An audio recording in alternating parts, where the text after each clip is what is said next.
नमस्कार। आडवाणी जी को जैसे ही भारत रत्न मिलने की घोषणा हुई और प्रधानमंत्री मोदी जी ने भी जिक्र कर दिया, तो ये जितने विरोधी हैं सबके तोते उड़ गए, फुर फुर फुर फुर फुर। ऐसा लग रहा है कि बेचैन हो गए हैं।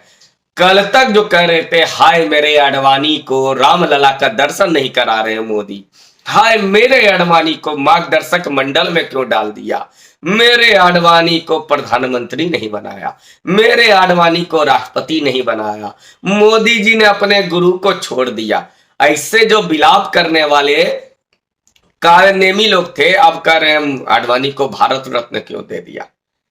देख रहे हैं इसका प्रोपेगेंडा।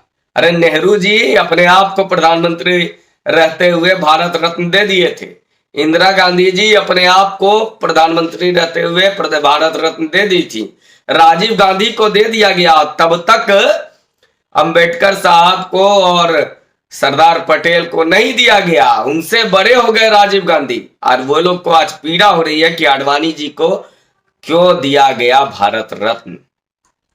आडवाणी जी का सबसे बड़ा योगदान यदि मैं मानता हूं दो कारणों से, संगठन के रूप में अलग बात है, सबसे वरिष्ठ राजनेता है और उन्होंने आजादी की लड़ाई के समय में पहला संसद जब पहला चुनाव हुआ था तब भी देखा है, उन्होंने 77 के आंदोलन में भी रहे, रामलला जो विराजमान हुए हैं उसमें उनका सबसे बड़ा योगदान है।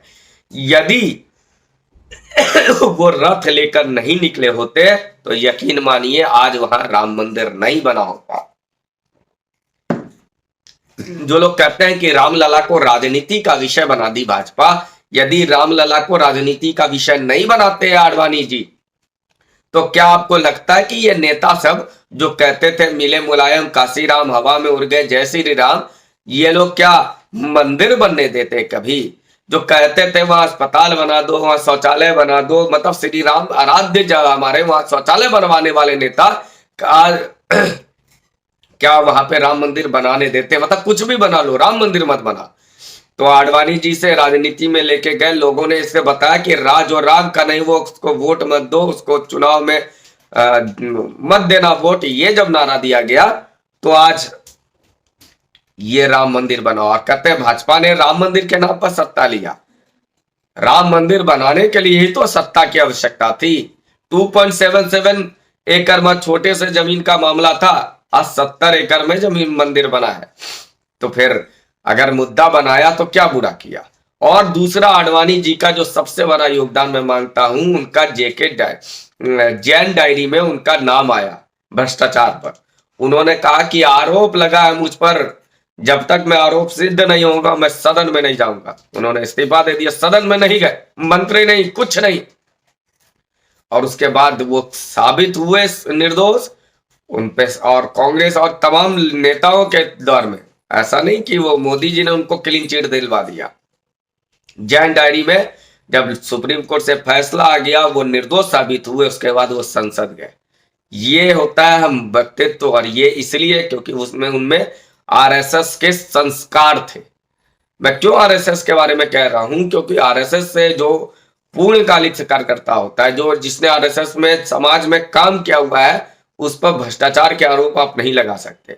उस पर कोई ऐसा आरोप, आज मोदी जी को विरोधी जितना गाली देना है दे दे, लेकिन नरेंद्र मोदी के पिछले 20 वर्षों के राजनीतिक कैरियर में आप उन पर क्या दाग लगा सकते हैं? गुजरात के बारे में आपने बहुत कुछ झूठ परोसा, अंततः साबित क्या हुआ? एसआईटी से लेकर के इतने आयोग बने, इतने कुछ हुए, साबित करने के लिए इनको रगेत दिया गया, लेकिन सामने क्या आया? नरेंद्र मोदी निर्दोष साबित हुए। यह संघ का, आरएसएस का प्रभाव था कि उन पर आरोप लगते रहा, क्योंकि जनता के बीच में काम करने वाले लोग हैं। जब समाज के बीच में काम करते हैं तो आपको कोई फर्क नहीं पड़ता क्या कोई बोल रहा है। आरएसएस के बारे में क्या कुछ नहीं बोला गया, लेकिन आज विश्व की सबसे बड़ी संगठन बन के उभरी। उसी तरह आडवाणी जी को देना मुझे लगता है एक सबसे सही काम किया गया है।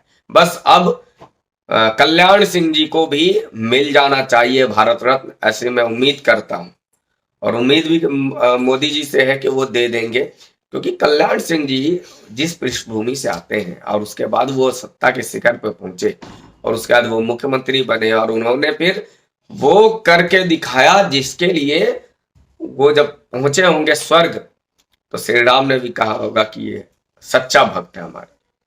क्योंकि एक तरफ राम भक्तों पे गोलियां चलाने वाले को अगर मिल सकता है पद्म विभूषण, तो फिर कल्याण सिंह जी को भारत रत्न क्यों नहीं मिलना चाहिए? ये भी मेरा प्रश्न है मन इस मोदी सरकार से, कि कल्याण सिंह जी को भी भारत रत्न दिया जाए। 3 लोगों को दे सकते हैं, 2 को दे दिया, इस बार इनको भी दे दीजिए। और नरेंद्र मोदी सरकार को देखिए, पहले कर्पूरी ठाकुर को उन्होंने दिया, पिछड़ों के नेता और बिहार में सच में सामाजिक बदलाव लाने वाले नेता को, और दूसरी पार्टी से उसके बाद अपनी पार्टी को दिया। ये बड़प्पन है नरेंद्र मोदी सरकार का। वरना कांग्रेस वाले तो अपने अपने को दे देते। जिस दिन कांग्रेस पार्टी की सरकार बन गई, सोनिया गांधी भारत रत्न बन जाएगी, ऐसा ही होगा। लेकिन ऐसा होने नहीं देगी जनता, क्योंकि कांग्रेस का आना अभी तो नहीं लग रहा है 10 साल, उसके बाद जो होगा सो होगा। उम्मीद करते हैं विश्लेषण पसंद आया होगा। पसंद आया तो कृपया इसको लाइक कीजिए। देखिए शेयर कीजिए, आप लोग लाइक नहीं आ रहा है, कृपया इसको शेयर कीजिए। धन्यवाद।